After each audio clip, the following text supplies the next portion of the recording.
কার কার পেয়ারা মাখা খেতে খুব ভালো লাগে অবশ্যই কিন্তু কমেন্ট করো। আমি আজকাল করে পেয়ারা মাখাবো বলে 1-2 দিন পেয়ারাগুলো হয়ে গেছে, ততদিন না কাঁচা পেয়ারা থেকে হাফ পাকা শুরু হয়ে গেছে। কিন্তু আমার পেয়ারা মাখা খুবই ভালো লাগে।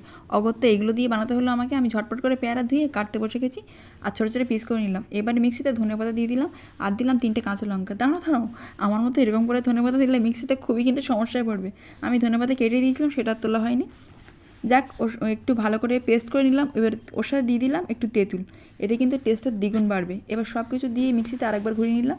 এবার কেটে রাখা পেয়ারের সাথে বিট নুন পরিমাণ মতো, কাসুন্দি, ধনেপাতা, কাঁচা লঙ্কা পেস্ট, জিরের গুঁড়ো, লঙ্কার গুঁড়ো, 1 চামচ চিনি, চাট মশলা, আর পরে অল্প ছিল ধনেপাতার পেস্টটা, সেটাও দিয়ে দিলাম। এবার আর চামচে হবে না, বড়ো সাইজের হাতা নিয়ে নিলাম, না হলে তো দোকানের মতো আর ভালো করে মাখানো যাবে না। শেষমেশ পেয়ারা মাখাটা দেখো, সবার জিভে কিন্তু জল চলে আসবে। ভালো লাগলে ভিডিওটা লাইক করো, আর এরকম ভিডিও দেখার জন্য ঝটপট করে চ্যানেলটা সাবস্ক্রাইব করে দাও। কি করছো তোমরা? আজকের মতো সবাইকে টাটা।